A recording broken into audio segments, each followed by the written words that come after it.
Hey everybody, welcome to the GamerNerdz Now Loading podcast. I'm Voyce. I also have my colleague Dinx with me. Those of you who follow us know that we've often debated over the state of survival horror genre in today's gaming industry, and recent upcoming games like Resident Evil 6 and Dead Space 3 have been a main source of worry for seemingly moving towards action-oriented gameplay as opposed to the scares of their roots. Now at Gamescom 2012, among the many games that were showcased, a certain short teaser trailer caught our attention, and that was for a game called Routine. So today we're lucky enough to speak with the creators of this game, Lunar Software. Aaron Foster, Mick Gordon, thank you for joining us. No, thank you guys. Thanks guys, thanks for having us. Anytime. So listen, Aaron, Mick, how about you guys give our viewers a quick introduction of yourselves? I guess I'll go first. My name is Aaron Foster and I'm the sort of founder of Lunar Software. I guess I started off this project and Mick's helping and bringing this game to life. My name's Mick Gordon. I'm based in Melbourne, Australia. I've been in the game industry for about 12 years. I've done about, 63, 64 games or something like that. And, it's my job to make sounds and music and noises and all that sort of stuff that scares people in the game. And you know what's really cool? Like, before we actually started recording, Mick was playing ominous sounds in the background. We were kind of freaked out. We didn't know where it was coming from. That's the job. So, guys, we want to thank you for being on. The GamerNerdz Now Loading podcast today. So, I actually have a very good question for you. You know, because you're developing a first-person-based survival horror game set in deep space, do you guys feel that the current survival horror kings like Dead Space and Resident Evil have lost their way? Are you trying to pave a new path, or do you think your game will set some new standards, or basically follow the mold that the current games offer to the public?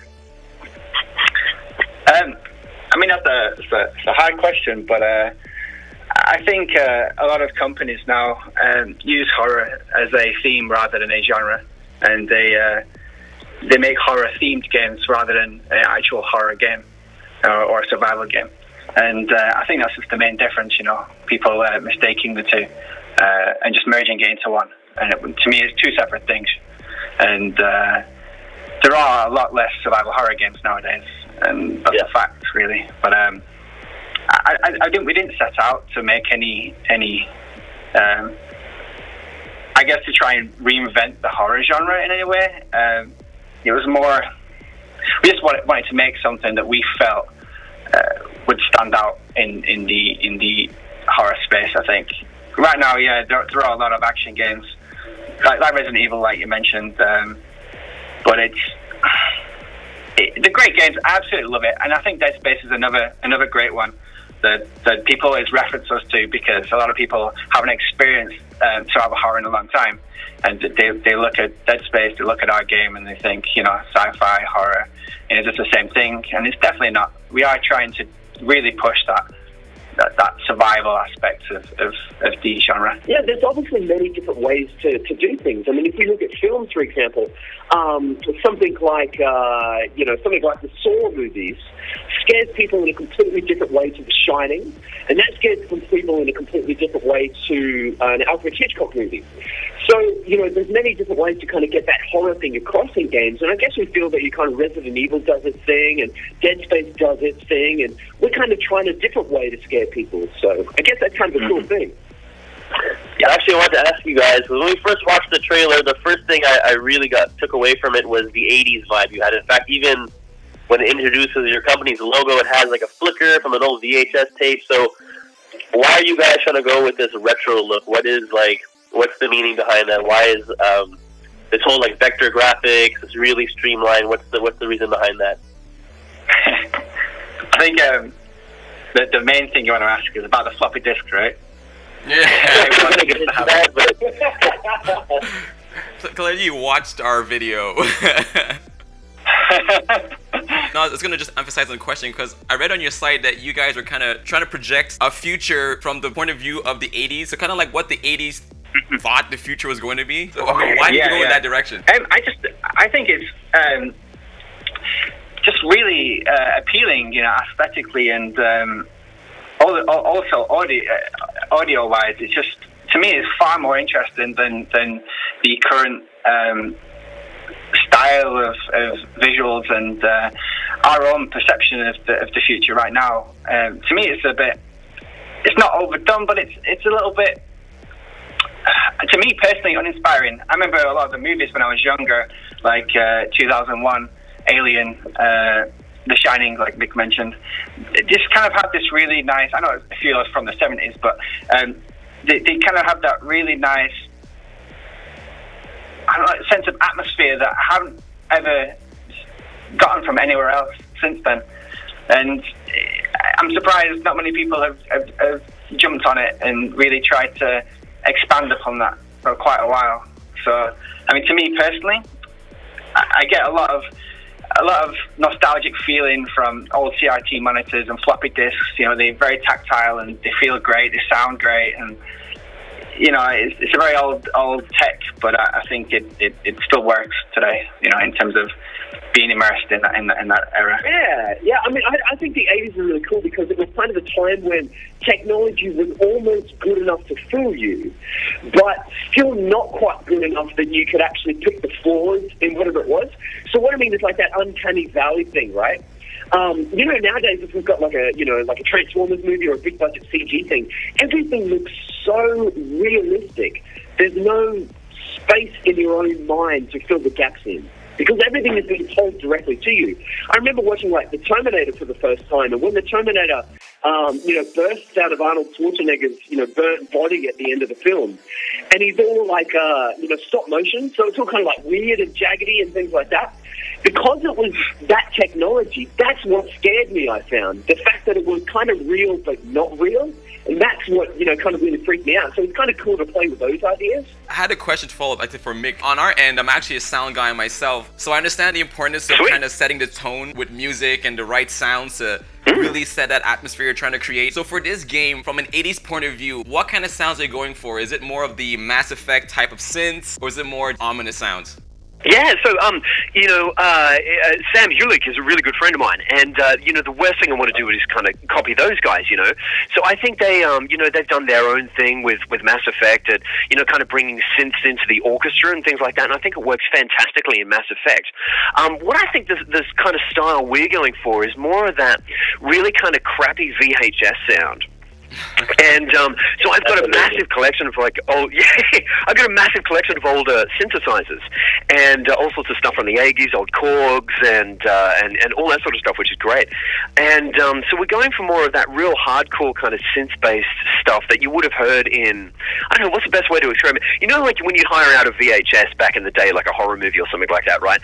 And there'd be all the trailers before the horror movie, which had that real kind of crappy sound. That's the kind of vibe that we're going for. Oh, that's awesome. So are you actually, attenuating the sounds to get that effect? Because, most of the sounds now come clean, so you kind of have to add post-effect processing to it to make it get crappy, which is... Yeah, definitely, man. So I've got a whole bunch. I've been showing Aaron all sorts of photos of all the stuff I've got, but I've got heaps of equipment. So we've got not only the old 80s, synthesizers and older vintage style synthesizers, but I'm also running those all through valve preamps or tube preamps, and then often that's going straight onto cassette tape. So we've got old cassette tape machines and things like that we're recording directly onto. And each one of those in that stage, whether it's the 80 synth or whether it's the valve preamps or whether it's the cassette tape, each one of those add their own little character to the sound. So what you're getting at the end isn't what we'd call clean from a modern perspective, but it's a colored thing that kind of, it gives the sound a different character in the end, which I think is really, really cool. One of the cool ones I picked up on the weekend was a 7-inch reel-to-reel machine, an old Akai machine from like the 60s. And this guy in town was selling one, and I went around and checked it out, and it's great. And so we're going to be recording a lot of the music and sound effects and things to this old machines to give them that sort of flavor. When we do the soundtrack for the release of the game as well, we're also going to be offering the soundtrack on vinyl and on cassette tape, just for something different as well. That's even more amazing. People spend so much money, lose virtual things trying to emulate this stuff. And we just kind of asked ourselves, why bother emulating? All that equipment is still out there, and so much of it's so cheap. Nobody wants cassette machines anymore. Nobody wants old VHS players anymore. So that stuff is already there. Rather than going and buying a plug-in that's $200-300 to emulate it, why not just do it yourself and get something special? Can we expect a special edition of Routine to have the pack-in cassette or vinyl or something? Or yeah, I think we could do that. I think VHS would be a cool thing. That would be awesome. I don't know how many people still have VHS machines. And there's enough hype about your game. I mean, people will obviously be reading about this, and we're going to, spread this interview out. Why don't you actually tell us, the plot, or if you can, what are the details behind Routine itself? We've seen the trailer.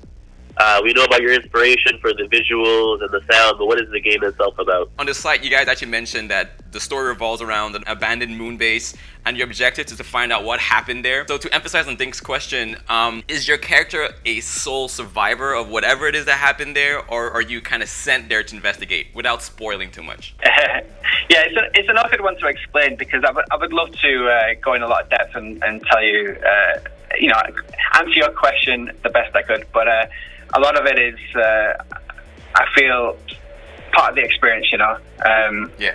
I'm trying to leave things very open, and you basically only know as much as what your player experiences within the game, so there isn't this massive lore that will just, ram down your throat at the start. It will be literally what you can find out yourself. That's how much you'll know as a player. So you may get to the end of the game, and you found out a bunch of different information that someone else would have found out, but it all sort of ties in together in a way. So just trying to push the idea of this experience, this thing that you go through, is personal. It's your experience rather than everyone's. Because on the site, you guys mentioned that it's going to be a non-linear experience. Explore, yeah. I guess, any parts of the moon base. What was the decision to make it a non-linear experience to drive the story? I think it ties really well into the idea of permadeath in our game, and I don't think we've mentioned it yet in the podcast. But so once you die in Routine, you're pretty much dead, and that really conflicts with a linear story. And so let's just say you die, 10 minutes into the game, you're going to literally replay that 10 minutes again, and it won't be a great experience. You're basically redoing the same thing you've been doing over and over. So to keep it almost like an open world base really helps with dying and that feeling of repeating the same thing, because you don't need to anymore. If you die somewhere that you found really difficult, you might want to travel to a different part of the base and try your luck there, see how you find that one. And different players will go in different areas, and also the thing that ties in with that is that you're going to find different information as well. So I kind of just didn't want to have this handheld linear experience throughout the story, and I really wanted to push the whole potential of dying and then trying something new out. The idea of permadeath now, that's pretty prevalent in stuff like Dark Souls, Demon Souls, and even that recent free-to-play game, Days. So was it inspired by that, or was it your idea originally that we're going to have permadeath in our game and people are going to be afraid, to go around every corner because they could have, pretty much lose all their progress right away? Yeah, it's an interesting one. I mean, you mentioned Dark Souls. It's actually mine and my girlfriend's favorite game now. Awesome. We absolutely love that game. We love the idea of consequence to your actions, we don't like people trying to be immersed in a game, especially a horror game, or a game that's at least trying to make you feel like you are that character in that world. And we hate the idea of people not really thinking about their actions and paying attention to what's going on. And I feel like having something as harsh as permadeath really makes the player think, do they want to risk losing all this progress they've made?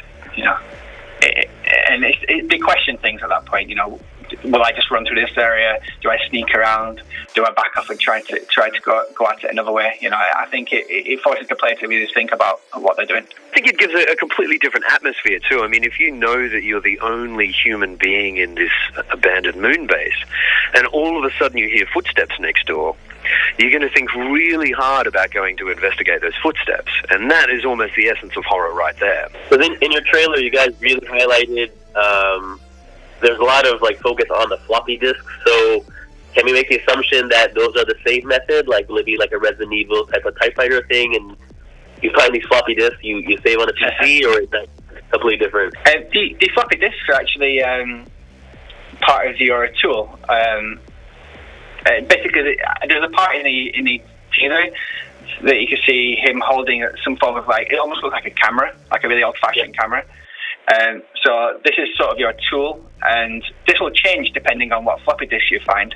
And it changes parameters like the screen itself, how it reacts, how much battery consumption the thing has. So the floppy disks are actually randomized throughout the environment, and the stats on them are randomized as well. Finding different ones, you could find a fantastic one in a really awkward place. You know, if you go exploring and looking for it, they can really make your tool handle that much better. But yeah, the saving in the game is actually more of an auto save type thing. So stopping the, you know, there was a game I played quite a while back, and it was a horror game. I think it's called Nosferatu, and it's quite an old game and not very known. And in fact, most people I know that played it absolutely hate the game. But my girlfriend is very scared of horror games in general, and I got to play it. Right? And I was sat behind her. I got to play this game, and I said, "There's no saving in the game. It's completely. If you die in the game, you're dead." And I lied to her. You know, you can't actually save in the game. But she was absolutely terrified that whole game. Apart from her just being scared of the horror, she was panicking when she got into fights because she really didn't want to die. And then when she died, I told her to play again, and I explained that you can't actually save. You can save when you want in the game. You can do quick saves. You can save at any time. And she completely relaxed, and the game was broken, in my opinion. The experience of that game was broken. Would you guys be going for more of like almost a cerebral, like, if you've ever seen videos of people playing Amnesia, Dark Descent on PC, I mean, they're terrified, they're scared bejesus because that game, it just focuses on, like, you know, the most primal fears people have, the dark, the unknown, and all that. So does Amnesia have some sort of influence on routine, or is that something, you know, completely different from what you guys are offering? Amnesia, I think, was a great example of people trying out horror in a completely different way. You know, you don't need combat in a game for it to be scary. You don't need conflict in a game for it to be scary. I think it was a really great example of that. Whether or not it's an influence in that way, I can't say it directly is, to be honest. But I think they're really smart. They've done horror games for a long time now, and they're really, really smart, and they know exactly how to manipulate the player and make them, put them in an uncomfortable situation and do that. And I think it's a little bit harder in our way because we're not scripting that as much. It's more randomized, you know, where the player is and so on. So we've kind of got to go at the interaction between the player and the enemy in a different way than what Amnesia did. So it's a design challenge at that, you know, and it's something we're excited to tackle throughout the development, to be honest. The biggest thing I kind of want to avoid is the boo scares. You know, in kind of, you know, some other survival horror games, you're walking down a corridor and then something comes out of the wall. And it's kind of, you know, it gives you that instant shock, but it's not necessarily scary. The part that's scary is anticipating that. So when you're actually walking down that corridor and you know that can happen to you anytime, that's the part that's actually scary. And I think if we could find a way to kind of push that throughout the entire game, that's the ultimate goal, is to give you that uneasy type of feeling. I really enjoy having, you know, different scares. I mean, I guess that's the kind of goal. You mentioned before about kind of primal different fears and things like that, scare of the dark and things like that. You know, that's a cool thing that we really like playing on as well. And to me, like turning and running running. You know, when something's coming down a hallway at you and just turning and running because you don't have a massive shotgun or a BFG or something to blow it into smithereens. You know, you've got absolutely nothing. So to turn and run, that's quite a scary thing as well. So yeah, I mean, in terms of sound's a funny one. Often, you know, you don't need much to scare somebody. Often it's just the smallest, subtlest, tiny little sound. One of the cool things we've got happening in Routine is the full body awareness, for example. And so to push the full body awareness with sound, we've got the characters breathing the entire time. So it's not intrusive or anything like that. It's not annoying, but you've got the sound of the character's breath the entire time. So when the character is scared, the breathing really changes to match somebody who's in quite a frightened state. And that's something that we find is going to be pretty cool with players. I think players are really going to enjoy that aspect of it. Does the dead zone aiming also follow that same pattern? As the character's more scared, do the way he aims or, you know, moves around change? Yeah, I think for sure there is no crosshair in the game. Basically, you've got to rely on your screen that changes based on the floppy disk, obviously. So some screens might have some form of potential crosshair type thing in there that may help. But the thing is that the weapon isn't actually positioned directly in the middle of the screen, so it will freely move around on the screen within a sort of dead zone when you aim, for instance. And I think that really, it feels different, you know. It feels more tactile, like this weapon is, you know, I'm manipulating the weapon on the screen rather than I'm manipulating my screen and this weapon stuck in the middle. And it always feels a little bit more, to me personally, you kind of have really nice fine-tuned movement based on just moving the gun or the weapon just slightly. And I don't know, it brings something different. It just really feel different, and I like it. Some people might find it a little bit clunky at first because it does feel that much different. But 5 minutes with playing with that, and it'll probably feel fine. Speaking of different, you guys on your site, one of the recent announcements is that you guys pledged on Kickstarter to get 2 development kits for Oculus Rift, which is a sick piece of hardware. I know you guys said that you're not entirely sure if it's going to make it into the final game in 2013, but even if it doesn't happen in 2013 on the release of the game, do you see yourself integrating the tech into the game over time? Yeah, 100%. We'd love to implement that.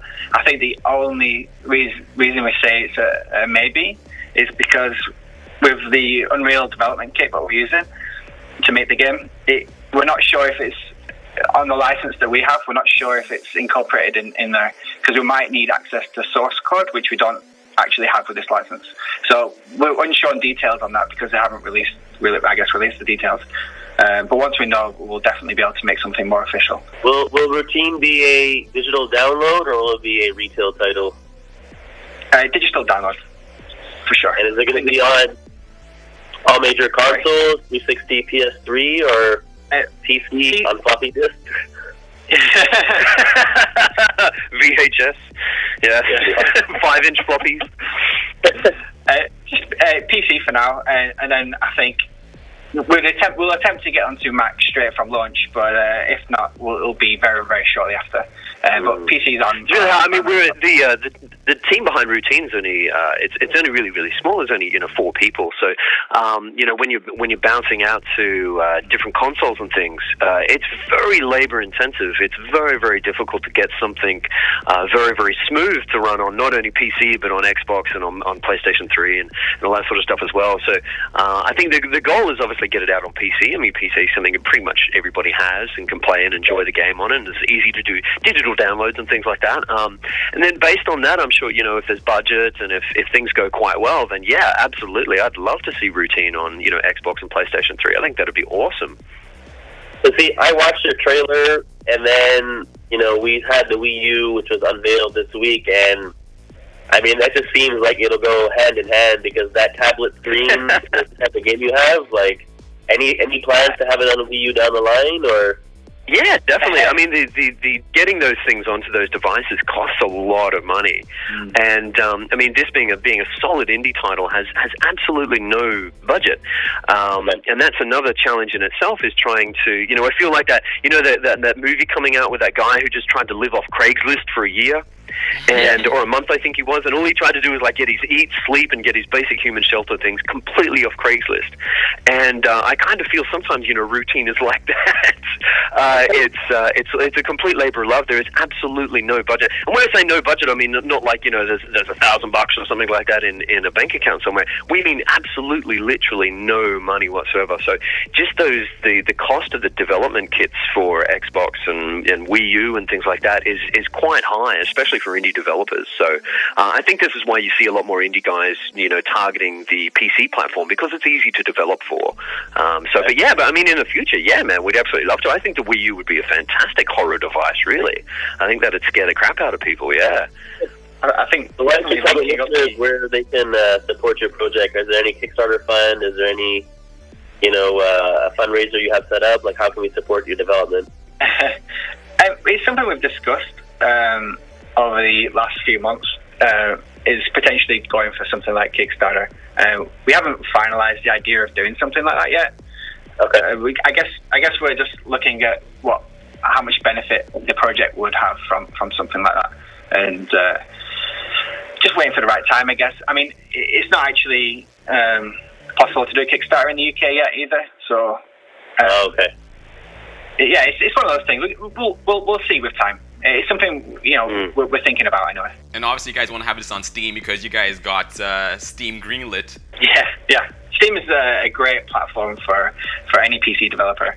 The potential chance to get so many people to see your game and check it out is great. It's absolutely great. Yeah. When's the next time we're going to see more about Routine? I mean, we've only seen this teaser trailer. When's the next major reveal or the next phase along the project?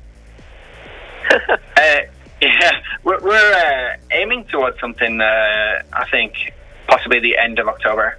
So hopefully get a form of gameplay trailer out by then. Yeah, so you can see what it looks like a bit more. Yeah, I'm doing a talk at an Australian video game conference. It's the biggest one they have in Australia. It's called GCAP. It's Game Connect Asia Pacific, and there's all sorts of cool people from all around the world coming to speak at the conference. I think it's 22nd to the 23rd or something like that of October. Anyway, that's the first kind of place that we're going to be showing Routine off. So I'm going to be doing a talk about Routine. It's a 60-minute talk about Routine, and we're going to show off how it's being used on UDK and all that sort of stuff. So that's going to be the kind of first public showing, I guess. And then I think we're going to have some gameplay stuff around the same sort of time. That's the goal, anyway. One of my last questions, guys. So, because you guys obviously released the teaser trailer at Gamescom 2012, why was that a pivotal platform to showcase the game for the first time? Yeah, I think it's nice because, everybody's paying attention to the new games that are coming out, and it was just a time that lined up really nicely with what we were doing. So we had a teaser that was in the works and all that sort of thing, and we just, polished it off and had it ready for Gamescom, which was nice. It's always nice when, you've got all sorts of other people, covering games, and it's a really popular moment. Everybody's really paying attention to what's happening at Gamescom, so it's a really good thing to jump in with that at the same time. So, yeah, that was cool. And yeah, I think that the timing was even better because Voyce and I had just finished filming, or was just about to film our Games Not So Scary Sudden Death episode, and then your trailer, we're like, holy crap, we have to talk about this game because. So what do you guys like about? What do you guys like about survival horror? What do you guys want to see? I think we're actually disappointed in survival horror right now because Resident Evil has really lost its way. Personally, I think Dead Space 3 is going to be a fantastic game, but it's not going to be scary in any sense. I like the first title. The second title, really was more action-oriented. And the way they're going with these monetary goals and this multiplayer option, we saw your game and we're like, well, wait a second, this is what it should be. And then the fact that it has this incredible 80s vibe and, the crappy intro with that, flicker, that was incredible. Hey, man, I worked really hard on that intro. No, but it was happy in the sense that it was like an old VHS tape. That was awesome. Yeah, no, I'm only joking, you man. I know. So what do you feel like the other games have taken away? Do you think they play too much on action and they're trying to be too much like action games, or they should be more like horror games? I mean, how do you feel they're changing? I think like for Dead Space, for example, there's a lot of, as you guys are saying, hand holding. You know, now there's going to be co-op added to it, and the reason for it is because they feel that gamers thought the last game was too scary when it wasn't. Everything just seems to be going more action oriented, and it's almost like a lot of these survival horror games are trying to blend with those space marine games, you know, like Halo. And I love Halo, but I don't want to have a survival horror game with Master Chief. You know, I'm not. Yeah. It wouldn't scare me. Well, I think that's that's what's fun about the position that we're in with Routine, is that because we're a small team and there's no financial backers that are giving us external pressures and things, so we can really make our own decisions with this. And I know Aaron has been adamant from the start of making a game that we're very happy with. And I remember he explained to me that he wants people to walk away from it like people watching 2001: A Space Odyssey. You either get it and you love it, or you don't. And that's kind of what we're shooting for. We don't want something that pleases every single market, because that's impossible, and I think the work of art at the end of the day suffers because of that. So to have something that kind of stands on its own and its own product and its own exploration of horror, I think that's the ultimate goal there. The way I see Routine is almost the way I saw Paranormal Activity, the movie, when it came out. You know, because like all the other scary movies, they weren't scary. They're just using the same typical nonsense we've seen over and over again. And they were just, too much in your face. It was either a monster or something, and it was just kind of like, yeah, whatever. But then Paranormal Activity came out, and it relied on just subtle scares. You don't really see anything. It's just sounds. And that, for me, is terrifying because, as a person, when you're sleeping at nighttime and you hear a weird sound, you freak out. And I feel like Routine, the way you guys are going at it, is you're trying to play on, like you said, the primal fears, things we really are afraid of. Yeah. Yeah. So tell me, in the future, in 2013, the start of 2013, when you two guys sit down and play a copy of Routine, what are you hoping to get from it? What's one thing that you hope that we put in there? That you deliver it on a floppy disk. On what was that, sorry? Floppy disk. Yeah, you can order like a truckload of floppy disks to install the 20 gig game or whatever it is. That'd be awesome, man. The same way people look at Space Odyssey as this movie that came out way back when, and it's still a classic. It's something that, when I saw your trailer, I immediately said Space Odyssey. And I said, thank you. Someone took Space Odyssey and made a game out of it. Thank you. And that's what I want. I want to say, you guys, pioneered survival horror, pioneered gaming.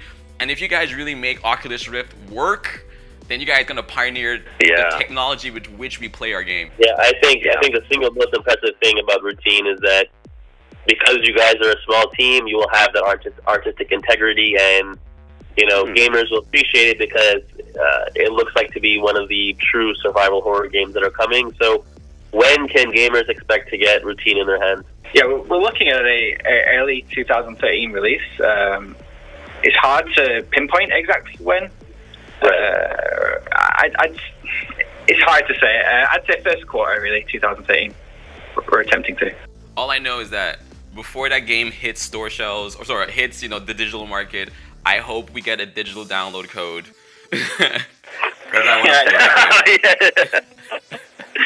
Great. So Voice is sucking up on the call. That's fantastic. No shame. So, gentlemen, let's tell all the listeners. Why don't you guys tell all the listeners where they can follow you on Twitter, what's your website and all that, so we can get some more followers for the Routine project. Awesome. Our website's lunar-software.com, and the Twitter is just Lunar Software. Mick, I don't know if you want to... Yeah, no, that's good. Yeah, you guys can finally get in there. That's perfect. How about you, Mick? Don't forget yourself. You can find me at mick-gordon.com or at mick_Gordon on Twitter. And actually, Mick, you mentioned earlier you're really good friends with Sam Hulick, so if you come hook up that interview, I listen to that the Mass Effect OST every day. Wow, Sam just got married last weekend in Vegas, and him and Sarah, his wife, they are somewhere I think in the Mediterranean at the moment. They're on a cruise ship to do that whole romantic thing. So that's cool. Don't tell him that Dinx works out to that OST every damn day. every. Oh, really? Yeah. I'm sure he'd love that, man. No, he's cool. Yeah. He loves the whole Mass Effect thing, and they've done a good job at carving out a style, and I think that's what's inspiring me with any project that I like to look at taking on is a style, a clear style, something that's kind of different. And I think Mass Effect is a really good example of that. They really defined their own style with that game. So yeah, no, he's cool, man. He's a really nice guy. Awesome. Alright, good stuff. Thanks guys for joining the call. We really appreciate it. Thanks for the interview. Awesome. Yeah, thanks for the guy. I know we've been doing, digital tag, and we're on like 3 different countries and all that sort of thing at the moment. So, we both like to thank you so much for your coverage. It means so much to us. As I said, we're in a 4-person team. We've got no budget. We're not doing anything. So to see you guys excited about the game and things, means a lot to us, and we really appreciate that. And it just makes us want to work even harder to give you guys a great game at the end. Yeah, I think the gaming public's going to really appreciate your work. So we're definitely looking forward to your actual gameplay reveal, at the end of October. So, Mick and Aaron, thanks for joining the GamerNerdz Now Loading podcast today. Appreciate your time, and we really want to see routine. So, good luck and good job on what you currently have. Thanks, guys. Cheers. Appreciate it, huh? Cheers. Alright, viewers, by the way, follow us on Twitter, like us on Facebook, subscribe to our YouTube channel. I guess we'll see you next time on the GamerNerdz Now Loading podcast.